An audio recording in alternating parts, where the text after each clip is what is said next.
I've been saying for a while that they're a little late to release GTA 6. The way that generative AI is progressing, you're going to be able to create GTA 6 on a regular MacBook. And today is the day that I think that prediction might actually be coming true. Because Google, specifically DeepMind, the AI arm of Google, I guess technically Alphabet, just announced Genie 3. It's essentially their text to real world generator. And the results are, quite frankly, mind blowing. The reason that it's so crazy is because you can quite literally type in a text and you get an interactive world. It's not an animation. It's not a sandbox. It's a living simulation. And they gave one really cool example in the video where your character was painting a wall and then you go into another room. And each time you go to a new room or a new space or a new area, it is constantly generating new output. However, you can go back into that room and you can see the exact paint on the wall. So not only is it constantly stimulating new environments, but you can revisit old environments. And this works with all types of diverse settings. So this could be real world, this could be on Mars, this could be sci-fi, this could be anime. Really, whatever your imagination has inside of it can come to life with this incredible tool. And I just want to pause for a minute and just think about the implications that this has on the world of entertainment.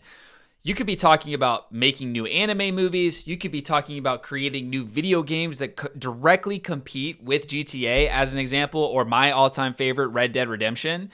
And the cost to create this is essentially zero. What are these studios going to do that are, they're generating hundreds of millions of dollars off of games like the ones I just mentioned, when now I can sit in my office and generate a world that is more interactive, more colorful, more realistic, and more true to what I want to see and feel?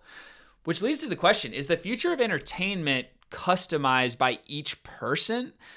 That sounds a little weird, but when you think about it, the way that content is going, For You feeds show you exactly what you're interested in.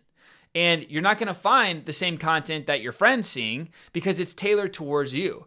And maybe the games you're going to play are not going to be the exact same as the games that your friends are playing because it's going to be tailored towards you. I just find it so mind-blowing how this world is basically rendered instantly and it reacts to you. So it's not just this static thing that you're stuck in. And what's so cool is you can prompt new events or people or images or buildings or mountains or anything into the live simulation. So maybe you're in a desert terrain, but you want there to be a bunch of skyscrapers with Teslas driving around. You can generate that if you want to. A really cool use case that they gave is if you're testing a new piece of equipment, manufacturing equipment, construction equipment, you can actually put it into one of these worlds and you can test how it works with real world physics.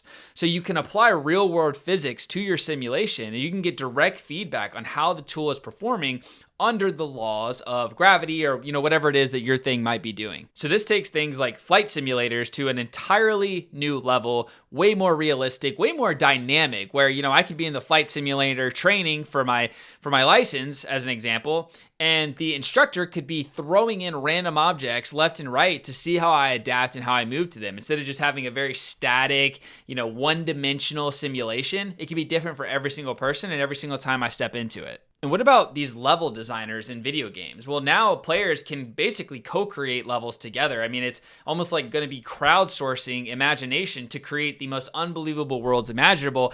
And this is kind of scary if you think about, what was the Pixar movie? I think it was called WALL-E, where everyone was basically living in a screen. This is a big step into that world. But there's also some really good things. I saw some examples of disaster preparedness. So you can quite literally prepare people. If a hurricane comes, if an earthquake comes, this is what it's going to feel like. This is what it's going to seem like. You can put the structure of your house in there and see how it's going to respond. I mean, it's basically going to unlock an entire new world of testing and implementation before something gets built or created. So education and immersive learning will never be the same. Agricultural planning, once again, will be changed forever. And architecture, for that matter, because I can design architecture using an LLM and I can test out how that architecture will respond under a 5.0 earthquake or a category 5 hurricane, and I can get real world feedback on the feasibility of the design that I just created. Something that could have never happened before. The only way to find out is for that piece of equipment or that building to go through a real world simulation, meaning it might get wiped off the map and millions of dollars lost, and even worse, millions of lives lost. So this is going to merge interactivity, AI, and physics into one model that is constantly evolving, constantly moving, is brand new, always changing, dynamic, can be co-created with other people.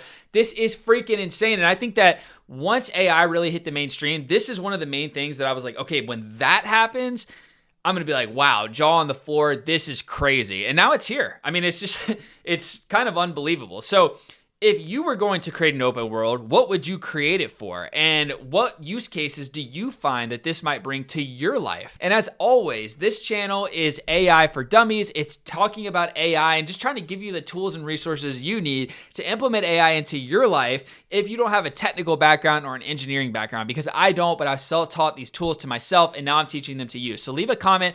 By the way, like and subscribe and just ask. What do you need help with? What do you find interesting? I'll make a video on it. As always, I appreciate you, and I got a really cool video coming next, so be sure to check in tomorrow.